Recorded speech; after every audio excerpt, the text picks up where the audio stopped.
This is easy chair number 331, January 26, 1995.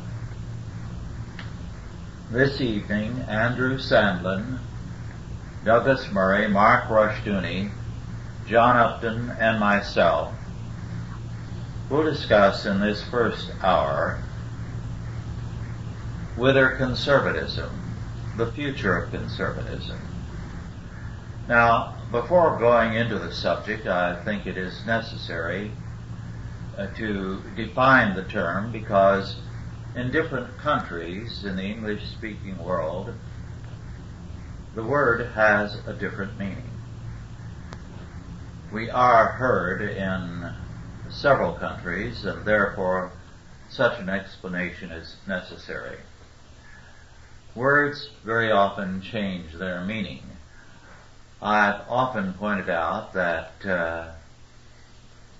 at one time the word silly meant beloved, and one could in those days speak of one's silly wife, and did. But now the term has a totally different meaning and would be very unwise to use. Well, the same is true of the words conservative and liberal. At one time, the word liberal referred to those people who believed in the free market. So they were what we call conservatives today. It's only in this century, and especially in this country, that the word liberal has come to mean someone who is a statist. And this is very much the antithesis of what it once meant, a believer in the free market, and laissez-faire, in a small state, and so on. The word conservative used to be associated with monarchism and Toryism. So it was what we would call reactionary, and anything but a free market, small state advocate. It is important for us to clarify this fact, because conservatism, as we hope it is advocated in this country by the majority of its professors, has to maintain a tradition that is anti-statist and free market.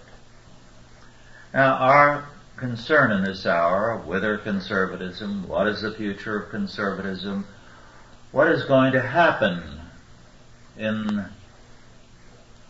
the history of conservatism, is a lively question for us, because one of the things that has happened is that various political philosophies have lost their roots.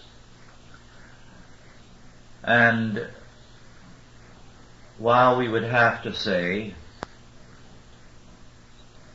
our conservatism is not like the older liberalism, in that the older liberalism, while free market and small state in orientation, was a combination of two diverse forces in this country. On the majority side, those who had a Christian background, a Christian faith, or an active Christian concern. On the other, those who had become devotees of Enlightenment thinking, who believed in the natural goodness of man, who held to the necessity to bring to bear a learned rationality on all subjects. Well, there may have been in the early years of the country some who held that opinion. There may have been a few more who believed in the semi-classical distrust of man, which led to the checks and balances system in this country. But by and large, those who had that kind of suspicion about the state and about man were Calvinistic Christians. And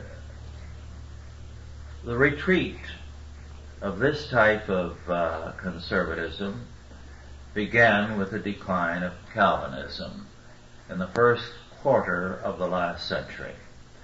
Well, with that general introduction, why don't you take over, Andrew, and make some general statements of interest to yourself and to us.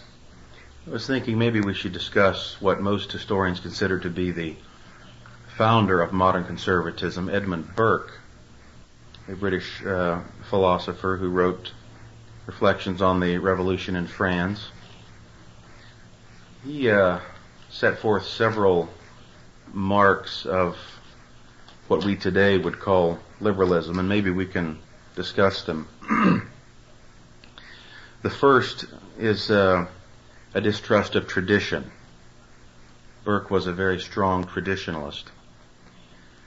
Another was the idea of very gradual change. Burke believed in evolution and not revolution. Another, of course, was a distrust of abstractionism, the idea of the abstract rights of man. The idea of providence in society and providence ruling in the affairs of men. As Rush has indicated, a distrust of abstractionism, human institutions, and the goodness, especially the goodness of man. These were some of the main characteristics of what we today would call liberalism, as Burke saw it. There's another point that may be a criticism that we have of modern conservatism, and that is a strong reliance on natural law.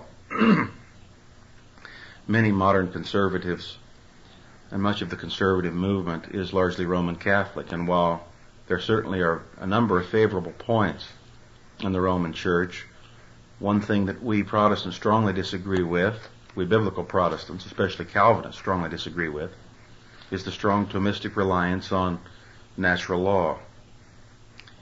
Maybe that is a basis for some discussion. When you say that Burke was in favor of evolution, you're talking about social evolution? Right. I wasn't speaking, of course, of Darwinian evolution. The conservatives have always believed in change, but they've always believed in very gradual change rather than revolutionary change, and that's why conservatism tends to be very anti-revolutionary. Douglas, if I may interject something here, one of the strong emphases in Burke was that the radicals in society were dangerous men because they trusted in human invention rather than history and religion. They felt, as Job said of his friends, no doubt wisdom was born with you. They held such men that when they were born, wisdom was born in the world. And therefore everything had to be turned upside down to apply their human inventions, to use Burke's term. Another thing he despised was the idea that we could spin a human utopia out of the recesses of the human mind. Conservatives have always opposed the idea that we could sit down and create a blueprint for a perfect society.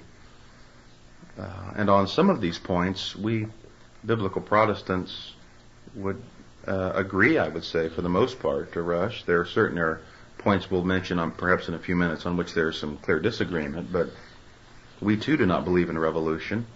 We too believe that change must come gradually by the application of the Word of God to all spheres of life under the authority and strength of the Spirit of God.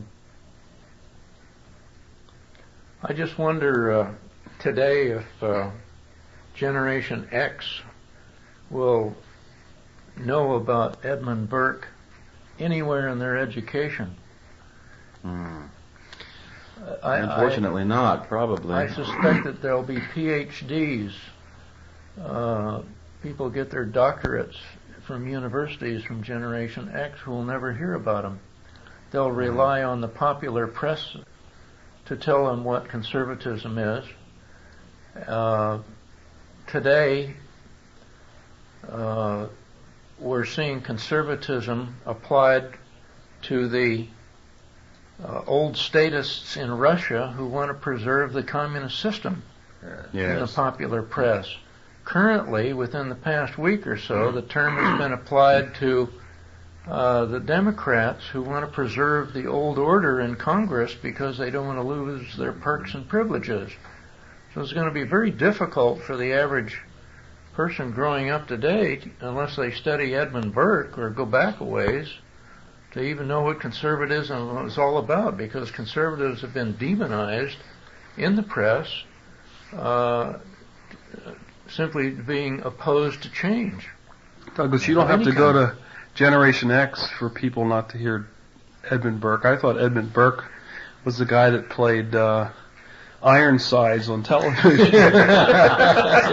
That's Raymond Burr. Yeah. So, you know, Sure wasn't Aaron Burr. I'm ashamed to say that the first time I've heard that name is from Andrew tonight. Andrew, I don't understand what the natural law is. Can you take me through that?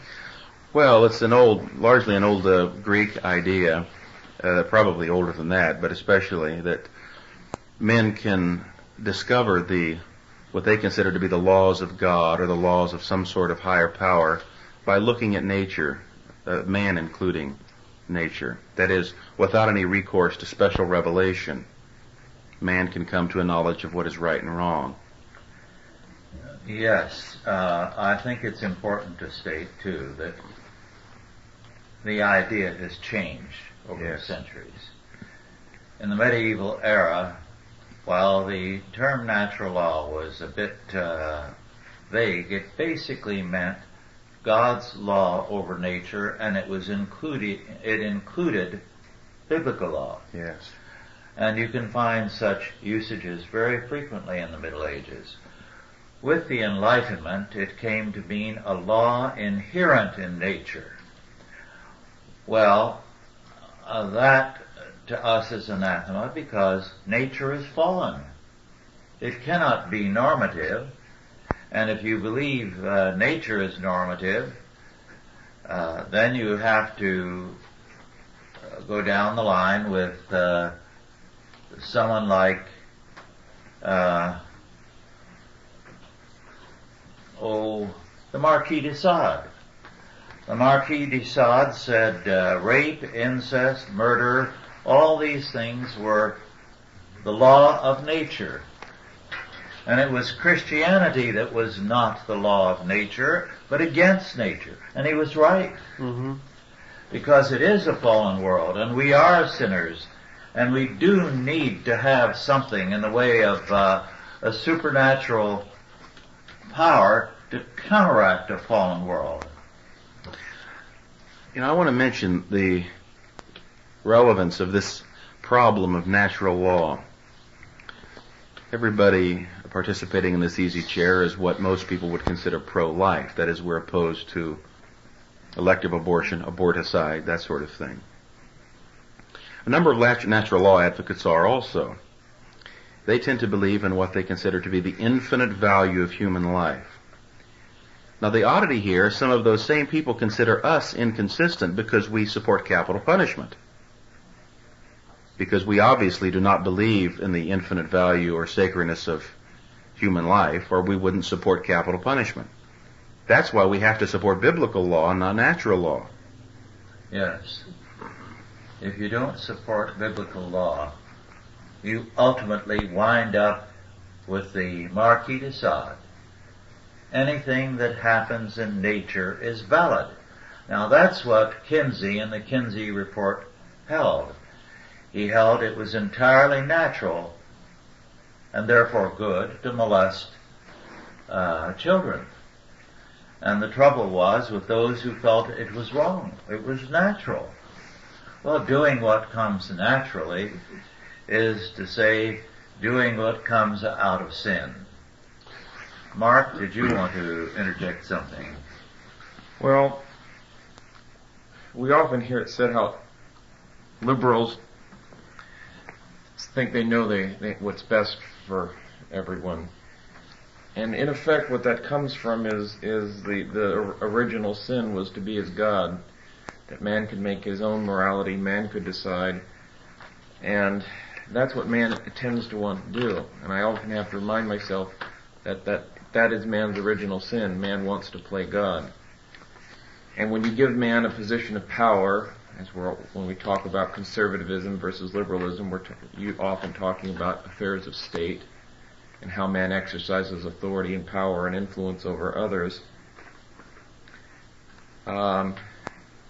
Beginning even before the French Revolution, I know with men like Rousseau and men who have followed in his traditions, they believed that it was their right, their moral obligation, as they saw morality, to throw off all convention and to defy convention, and they were proud of the fact that they were doing this. They didn't want to be like others. They didn't want to do what was traditional. And they were playing God. And liberals sometimes get the idea that they are God, and they want to play God, and they don't want to be bound by convention, and they don't want to be bound by the beliefs and the traditions of the past. I think conservatives have to recognize if they're going to be true conservative and stand for anything, and a lot of conservatives don't really stand for anything, they only stand against some things, they have to believe that man is truly limited, and that man has a certain sphere of authority that is his, and that there are spheres of authority which do not belong to the state. There are certain spheres of authority which do not even belong to man, and of course this is the essence of the argument against abortion. That's an area that does not belong to man, and it's not within his sphere of authority to make such decisions.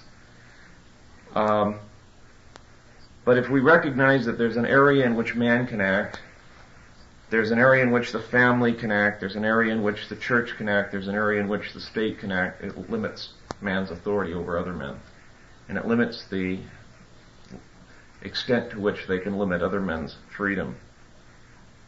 And then we look at what obligations man has to obey God, what obligations man has to defend his own rights, and that puts a limitation on our rights to interfere with others' liberty and the limitations of state or any sphere of authority to interfere with anyone's rights.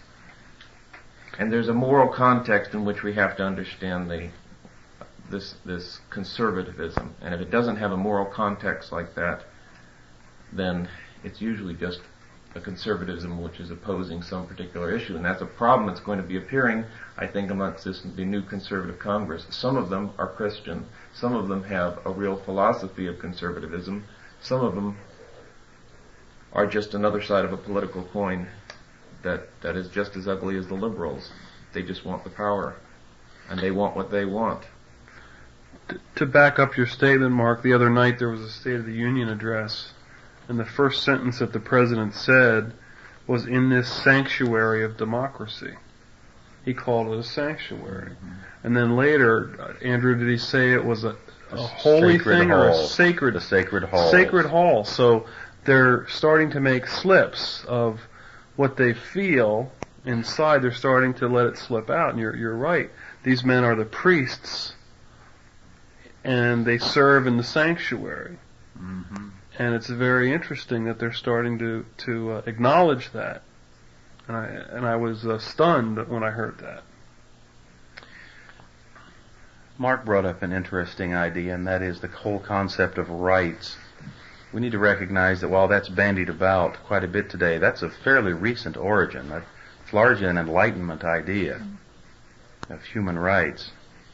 For anyone to oppose those seems to set him against mankind itself these days. But a number of years ago, someone wrote a book. I can't remember the author, Russ. You probably can. What's Wrong with Human Rights? You've seen that one, or I can't remember the author. Whatever happened to the human race, Francis Schaeffer. Yeah, and then there's another one, what's wrong with human rights? The problem that was by T. Robert Ingram. There you go. We need to recognize that men can't spring the idea of rights out of their own mind either. The Bible doesn't talk a great deal about rights, it talks about responsibilities. And I think that's one area in which conservatives have simply bitten off the liberal agenda. And that's another problem we possibly need to get into, and that is that, for the most part, modern conservatives are not much more than tardy liberals. Which is to say that the conservatism of today was the liberalism of 20 years ago. Yes. John Lofton observed in one of his articles that the Republican platform was that it's usually the old Democratic platform.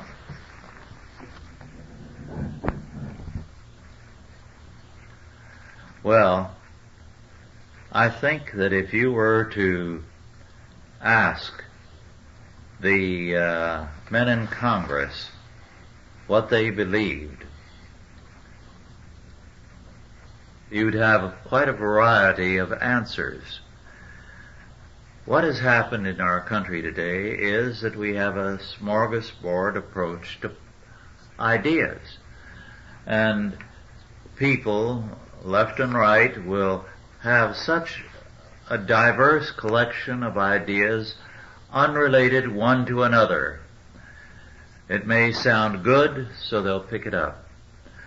There was a very popular country singer of a few years ago, a very devout woman who was a great lover of the old-time religion.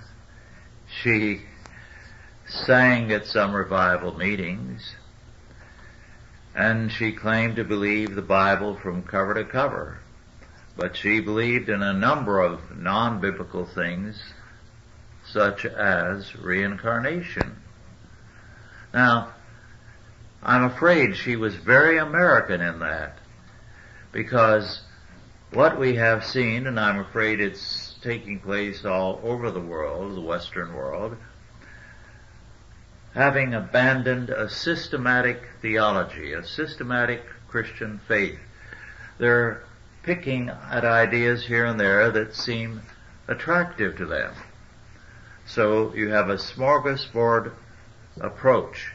And this is why a great deal of conservatism is very shallow. The man who professes to be a strong conservative can come up with very, very strange notions. Well, the conservatives have a selfish agenda. They want to preserve what they think is valuable. And what do they think is valuable? They think their money is valuable. They think their families are valuable. They harken back to some mystical time. Maybe it was in the 50s or whenever, when things were better.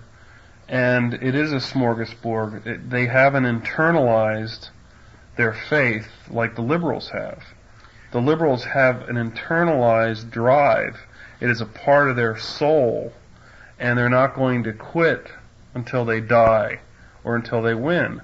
Where conservatives will say, well, the abortion issue is a loser, let's move on to something else. They'll continue to draw the lines back. Where the liberals, they will continue just to keep moving on because they have to.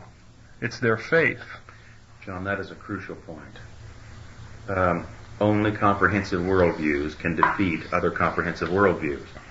And the problem is that some modern liberalism does possess such a worldview, misguided though it is, but most conservatives do not. And the one reason that they have been defeated, I'm convinced, over the last 20 or 30, 50, 80 years for that matter in this country, is because conservatives have refused to abandon their natural law faith and affirm biblical law and Christianity in a full orb approach, whereas the humanists, the liberals, have had rival religions. Well, there's a lot of factions in conservatism. Most physical conservatisms seem to have no moral center. They don't care who's running the country or running the world. as long as they do well financially. I've met some that, I wouldn't care to be friends with. I mean, they're miserable people. Their own lives are miserable, and they make people around them, including their own families, miserable. There are many factions in conservatism. If you go to a large conservative gathering, you see them clustered in various groups, and you can see at a glance why the Republicans, for instance, have been out of power for 40 or 50 years.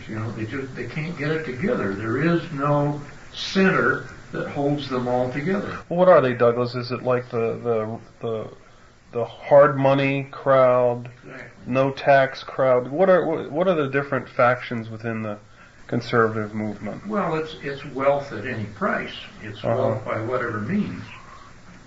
Basically, it's greed. There's another faction here that's very important, and we should probably discuss this, and that is the whole area of libertarianism and Ayn Rand and that sort of thing, because there are a lot of conservatives who may not affirm that in word, but they tend to be what we would call economic conservatives, but morally libertarian. They want a free market society, but they also want a, quote, free market to live like the devil. And that's something that we need to be aware of, because everybody around this table, of course, strongly believes in the free market. But not for the reason that Ayn Rand did, purely self-interest. We believe that the Bible supports that idea. But the Bible also constrains moral action, and of course that sort of constraint is something the libertarians do not like at all. It's hard to put together a conservative constituency anywhere without education. There's that old saying, perhaps you can help me with this, Russ, that a man in his 20s who's not a liberal has no heart, and a man in his 40s who's not a conservative has no brain. And this is the process that virtually everybody goes through. You don't get the education in school up to the age of 20 years old. You have to go out in the world and get your head beat in, and maybe, just maybe, by the time you're 40 years old and you survive, and you realize what's at stake, you finally get to the point where you got your head screwed on straight. And that seems to be, the hard way process of arriving at a conservative worldview. Mark Twain commented on that. He said when he was 17, it embarrassed him to have a father who was so stupid. And when he was 25, it amazed him how much the old man had learned in a few years. Well, the education, I think, is very important, and today it takes a Herculean effort on the part of young people, if they have any interest at all of maturing at a young enough age before they are ready for the grave, to find out what's really going on, because they've got so much against them. The press is telling them, it's trying to define conservatism. They're trying to demonize it, and there's this bickering, continual bickering in the public sphere about what conservatism is, and the issues are never discussed. And I believe that that's the core reason why the press tends to try to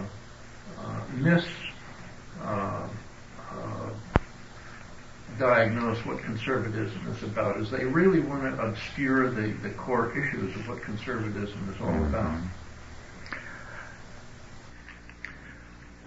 One of the problems, which we've of course touched on at great length, is that without a basic philosophy, any man who goes into politics is going to be like a weather vane. And the weather vane mentality is important because it is so common in our time. In Berkeley, California, there is a very prominent and large liberal church.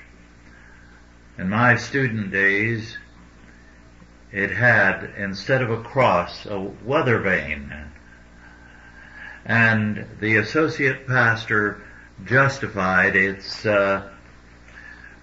validity as a symbol of the church, because he said we must be sensitive and responsive to every temper of the times.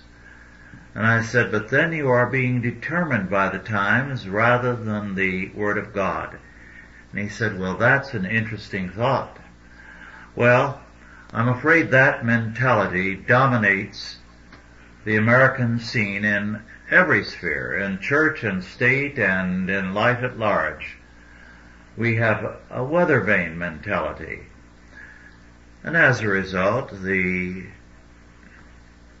conservatives are very, very much in trouble all the time, because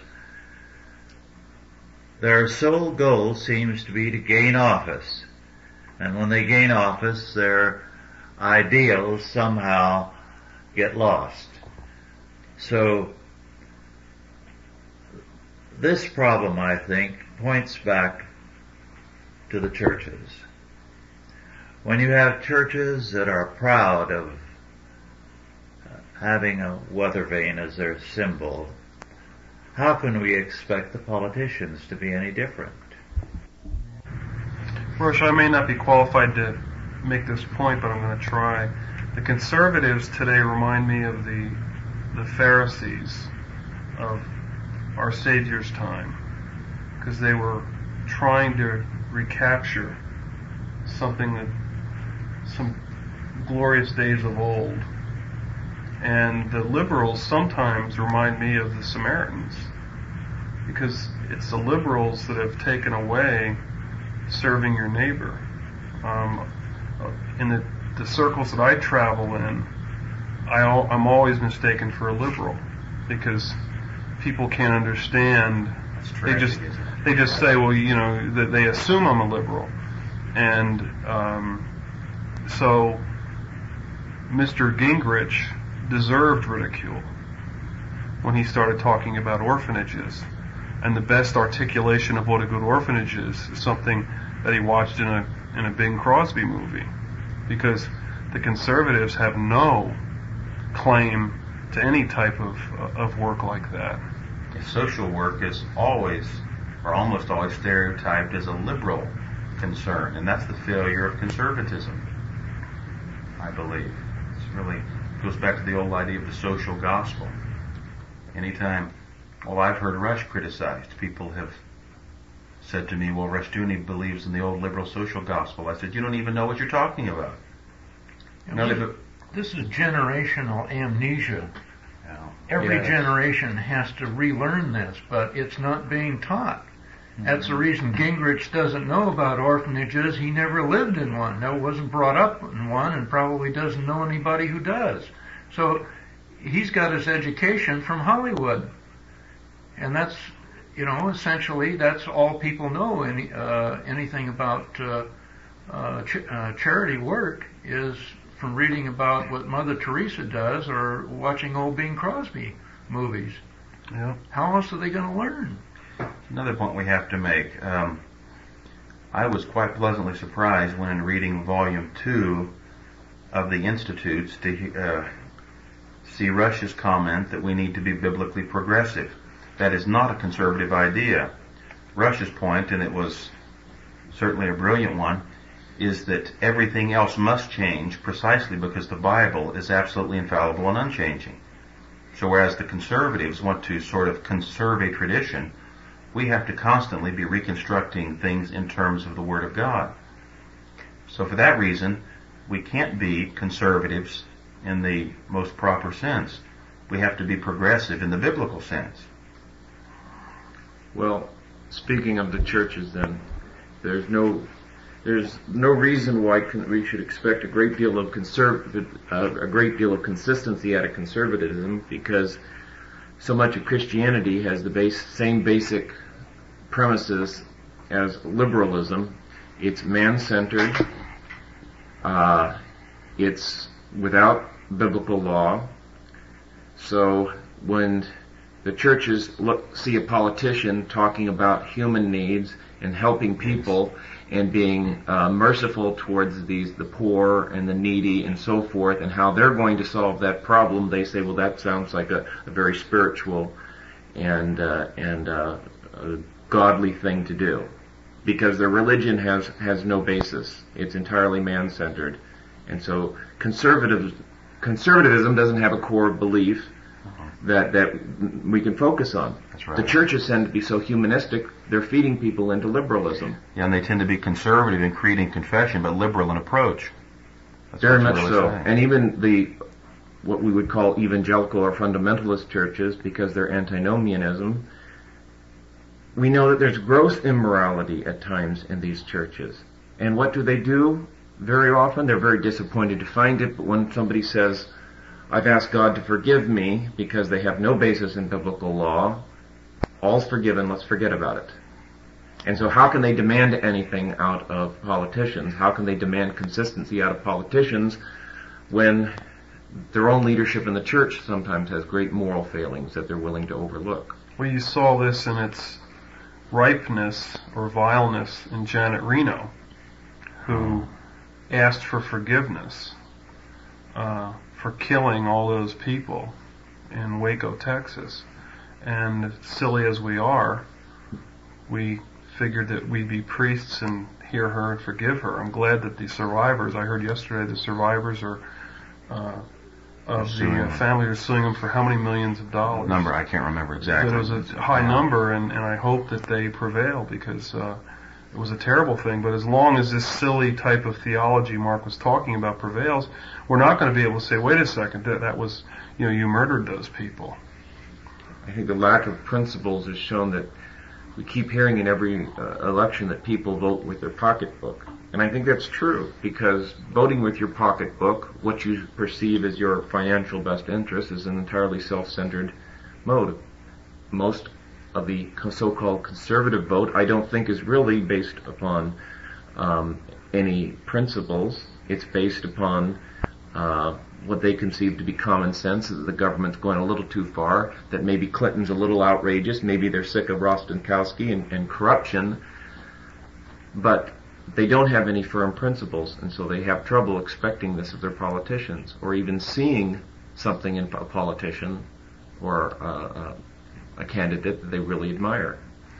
Well, Rush, you've been called the guru of the conservative movement. You've been around a long time. You've been to the inner circles of conservatism and their silly meetings. Why don't you tell us about some of the things that you've seen over the years and the things they've been doing? Well, the reference to me as the guru of the conservative movement is nonsense. The conservative movement as a whole has no use for me, and no more than the liberals do, because they are no more Christian than the liberals. As was said earlier by Mark, and I think you too, Andrew, the central thrust is man-centered in both conservative and liberal circles. Some years ago, before people knew more about me, I was asked to speak to a gathering which included the dignitaries of the county on the bench, at the bar, and in other spheres. And I was asked to state what the difference was between the liberals and the conservatives, only they put it, the Democrats and the Republicans. And I said, well, it's one of degree. The Democrats are promising to take us to the destination, which is off the cliff, as quickly as possible at 75, 80 miles an hour. Whereas the Republicans want to take us off the edge of the cliff at a safe and sane 45 miles an hour. you can see why I have not done well with either group over the years. In recent years, I have been a member from the second meeting of an organization founded to bring Christianity and the conservative cause together. And I haven't gone to a meeting for years and years because very quickly the Christian thrust was forgotten, except for having someone say grace at the dinners. And basically, not only did it become a matter of inviting prominent people to speak rather than good speakers, and let me tell you, prominent speakers will say as little as possible, as sweetly as possible. They don't want to say anything that will be criticized. And I gave up going because these were becoming really social events, not political meetings. And I would have been interested in an intelligent discussion of political issues, pro and con. But in a social event, not at all. First, I didn't think there was much intelligence in a sizable group in that body.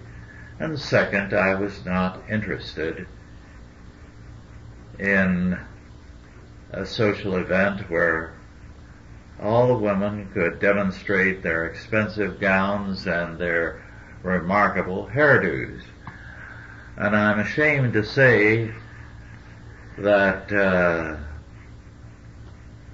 most flagrant among the women were the wives of the very prominent clergy. They were the most empty-headed people there. No. Well, a lot of these meetings, Dorothy accepted. I'm sure, as you have figured out, is they're looking for names. They're trying to flush people out of the woodwork for fundraising mailing lists. Yes. And that's really is the only substance at any of these meetings. Nothing is discussed of any depth. And they don't get much money because important people go to be honored and to be seen. Rush, speaking of your relation to conservatism, about 3 or 4 years ago I read a journal article in This World, a conservative journal, by the late Russell Kirk, in which he just severely excoriated you in your book, Christianity and the State. And he, of course, as you well know, was just about the leading light of modern conservatives. He was wanting to distance himself as far as possible from all of this post-millennial fervor, which he equated with the fifth monarchy man, which, of course, is total nonsense. But we have to recognize that in many cases, these conservatives are not our friends. No, Russell Kirk was a sad sack of a character. I recall at one meeting, he got up and was quite indignant and spent his entire time speaking, attacking what I and one or two others had said about the relationship of the left to humanism. And he was insistent that we didn't know what we were talking about because humanism meant classical scholarship. Now, that was true at the time of the Renaissance. But he was a scholar and he was going to maintain that original meaning, even though it was long since nothing but history. This is why Russell Kirk became progressively irrelevant. Yes, and I think he's just symptomatic or illustrative, I should say, of the entire conservative movement. Yes. Well, but excuse me, but they're saying some exciting things. They're talking about abolishing the IRS. They're talking about some things that could really alleviate or lower the general misery index. And I'll get excited when they do it. Yeah. the extent to which they say anything exciting is the extent to which they're supporting biblical faith. And that's the whole point. They're inconsistent with their own premises when they do that. And that's why there is sometimes a zone of intersection between conservatism and those of us who are Reconstructionists, for example. But we should not make the mistake of assuming that because there are areas of intersection that we are conservatives. Let me add that when they first brought up the idea of abolishing the income tax, they were talking about a flat 10% tax for everybody. Now they're talking about abolishing it with a flat 15% tax for everybody. Well, about the only benefit that you would get is that the IRS wouldn't be auditing all your incomes in the same way it is now doing. But if you'll sit down and figure what you paid in the way of income tax last year, you'll find it was roughly 15% of your income. So what's the great blessing in switching from the one to the other? They want to decrease overhead. Yeah. They could downsize the IRS because they wouldn't need so much machinery because of the Machiavellian tax laws that they have now. That's really what they're after. I think at 10% they figured out they'd have to knock off their pensions, and they weren't going to do that. I think what the Republican Congress is going to do is a lot of populist things. Things that the Democrats have a hard time justifying. Now the Republicans are the majority. The Republicans are going to do a lot of things which should have been done a long time ago, but they couldn't get away with. Things that are basically unpopular with the American people anyway, and that don't necessarily have a great deal of substance. You know, they'll save a few million or a few billion here, but it's not going to have a big net effect. What's going to happen, I think, before there's a real change, and where you see a real galvanizing of conservative opposition to politics as usual, is something's going to have to happen, and I think it's going to be with the national debt. When people finally realize that our government is a failure in not only providing the promises that they've made, but that they've run us into bankruptcy.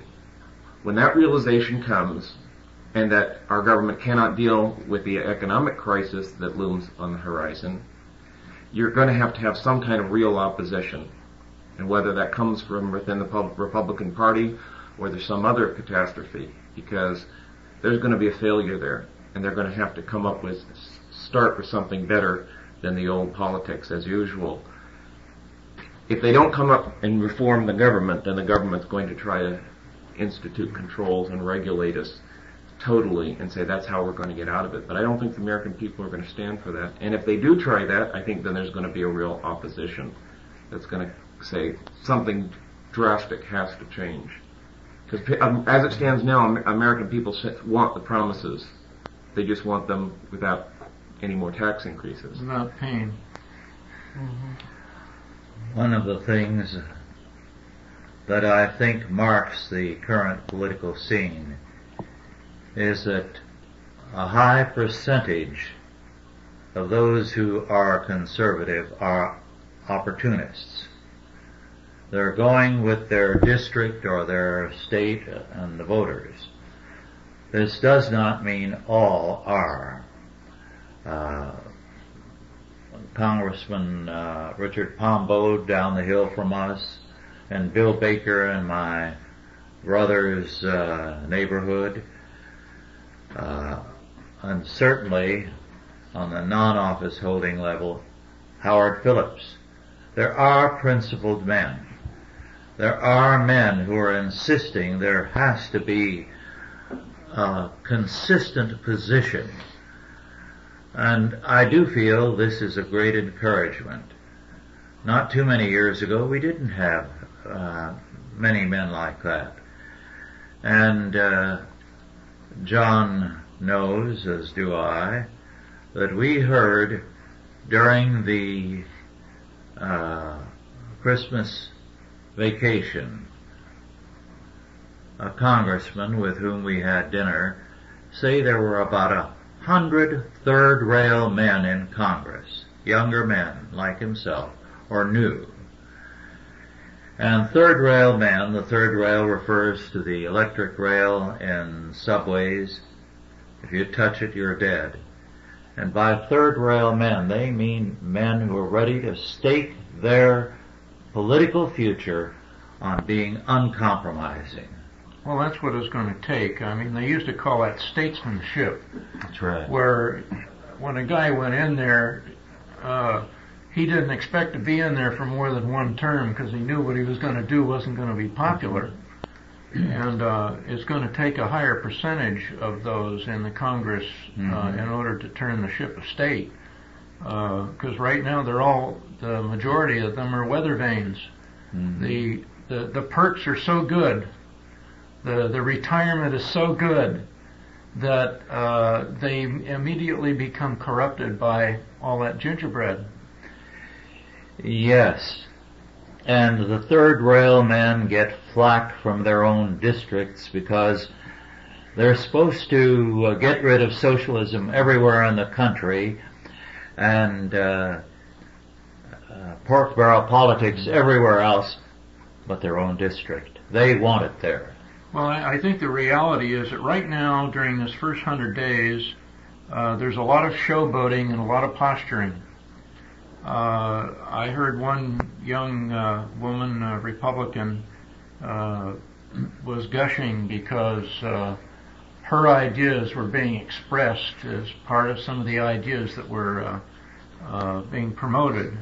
So everybody that's got any kind of an idea at all is getting some notice right now during this first 100 days. But I would not expect more than 2 or 3 major things out of that contract to get by in anywhere close to the form that they intended it, because they're already starting to buckle. They buckled today on the amendment for the balanced budget, and there are other initiatives out of that contract which I'm sure are going to be severely compromised before they get done with it. So the process has already started, and even some of the young, I think there were 8 of the freshman congressmen wouldn't vote, voted against it. 8 Republican freshmen voted against this balanced budget amendment that all 8 of them had voted for the contract, had signed onto the contract. So the process has already started. I think that we shouldn't conclude without mentioning also that we Christians have to be very careful that we don't fall into the liberal trap of believing in political salvation. Yes. We don't want to trade liberal trust in political solutions for conservative trust in political solutions. Exactly. We trust in God and the Spirit of God and in the people of God who are governed by the Spirit of God. Very well put. Well, we have about 4 minutes. Anything that any of you men would like to add as a final statement? Well, I think people must educate themselves, and they must make an all-out effort to educate their children. And they've got to educate their children in Christian schools so that they find out who Edmund Burke was before they get to the PhD stage, if they ever hear about Edmund Burke. Otherwise, they'll never know what conservatism really is.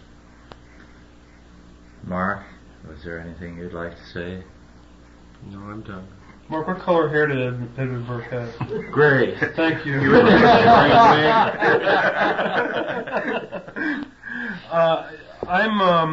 I'm grateful for all the energy and all the enthusiasm that the conservatives have now.